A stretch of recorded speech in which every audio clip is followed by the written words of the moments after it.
Já faz muito tempo desde a última vez em que eu vim aqui falar sobre poesia.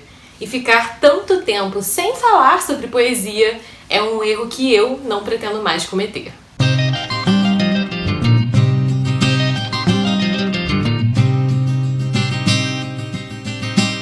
Olá, eu sou a Dora Lutz e seja bem-vindo ou bem-vinda ao canal Livros e Pão. Hoje estamos aqui para falar sobre Não Digam Que Estamos Mortos, do autor Danez Smith. E o livro foi publicado aqui no Brasil pela editora Bazar do Tempo em 2020, com tradução do André Capilé. E essa edição aqui é uma edição bilíngue, então em cada poema dá para você ler tanto a versão original do poema como a versão traduzida. É que é muito importante a gente abrir um parênteses rápido para falar sobre tradução, porque o André Capilé, o tradutor desse livro, é um dos cunhadores do termo tradução Exu. E se eu tivesse que resumir bem resumidamente o que é a tradução Exu, eu diria que, na minha interpretação, é uma tradução que não tem medo de adaptar o texto ao mundo do seu novo leitor. É uma tradução que tem que compreender o texto original de modo tão intenso que saiba como transformá-lo para uma nova língua e, consequentemente, também para uma nova cultura, de modo que entenda e respeite as particularidades do texto original,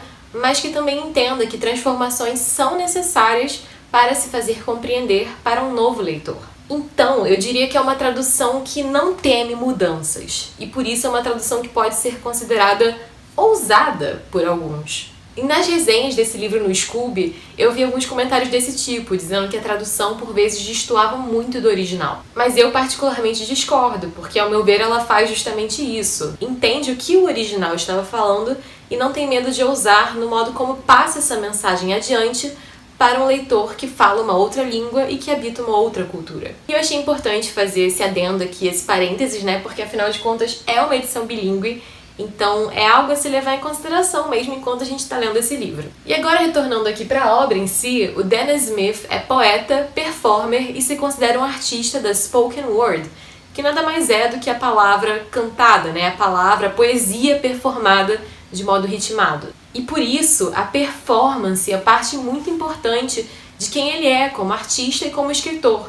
E eu acho que isso fica muito aparente nos poemas dele, mesmo só com a escrita. E esse é um livro que traz muitas das experiências de vida dele, porque é um livro que fala diretamente sobre HIV, é um livro em que o eu lírico se coloca claramente ali como um cara preto e gay, e como bem colocado na contracapa do livro, também é um livro que surge como resposta aos testemunhos de opressão e violência. E eu sou uma dessas pessoas que adora falar sobre a morte do autor, eu falo até sobre isso no meu livro, Ghostwriter e Autoria Invisível, mas eu acho que nesse caso aqui não tem realmente como a gente desconsiderar a figura do autor, a figura do Danez Smith, porque é um livro em que o autor está se colocando tão fortemente que é impossível desconsiderar o fator pessoal das histórias que estão sendo narradas através desses poemas. E o livro começa com duas epígrafes. Uma letra do rapper Drake falando oh meu Deus, se eu morro, sou uma lenda. E uma frase da poeta Sônia Sanches que diz aquele que veste a morte desencoraja qualquer praga. E essas duas epígrafes são muito boas porque elas já ajudam a ditar o tom para o resto do livro,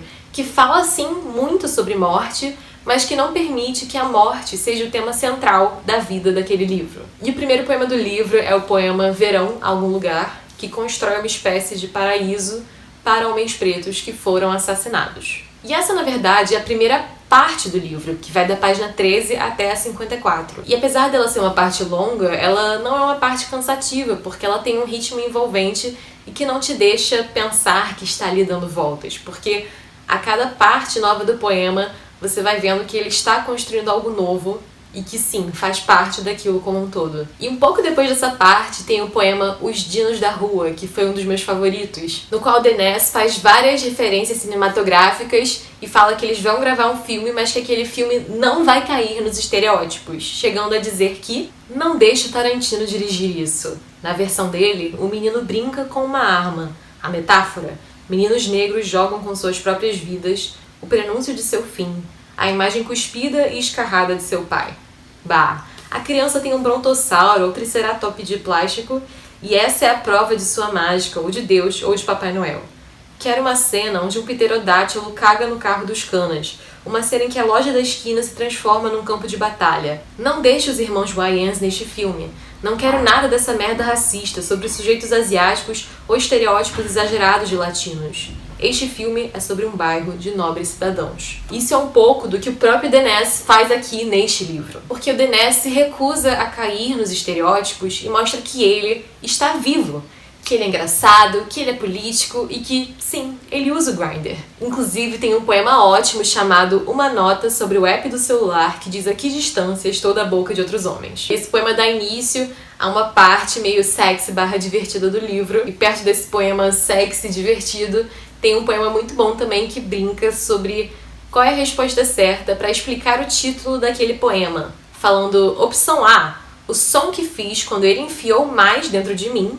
B, a palavra que escapa das bocas do sul para a minha escuta lá do norte. E C, a sua cara quando enfiou mais dentro de mim. E D, o título original de Otelo. E um tema recorrente desse livro também é o sangue. Não só o sangue que foi derramado de modo violento pela polícia, ou seja, as pessoas que foram assassinadas pela polícia, mas também o sangue de um corpo com HIV. E tem um poema sensacional, Ladainha com sangue por todo lado, em que o sangue transborda das páginas, transborda do poema, com a diagramação fazendo com que o sangue ocupe toda a página e assim acabe por encerrar a segunda parte do livro. E apesar desse livro ter ótimos poemas longos, eu fiquei surpresa também com o quanto eu gostei dos poemas curtos. O poder de síntese do Smith é muito bom e eu acho que as palavras desses poemas curtos permaneceram muito tempo comigo. Tem o poema Pequena Prece, por exemplo, na página 193, que diz que Pequena Prece, que a ruína acabe aqui,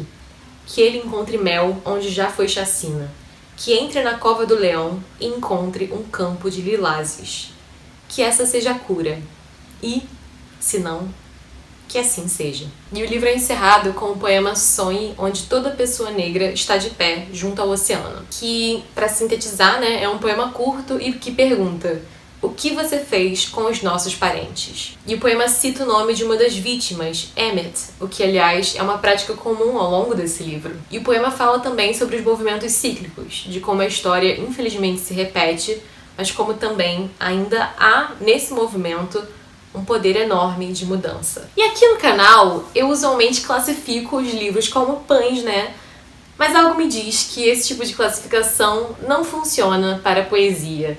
Eu não consegui classificar A Mulher Submersa, da Mar Becker, e sinto dizer que também não vou conseguir classificar Não Digam que Estamos Mortos como um pão. Então eu vou encerrar esse vídeo com uma simples recomendação. Se você ainda não leu nada do Denes Smith, recomendo fortemente que você leia, porque senão você está perdendo um dos maiores talentos da poesia contemporânea.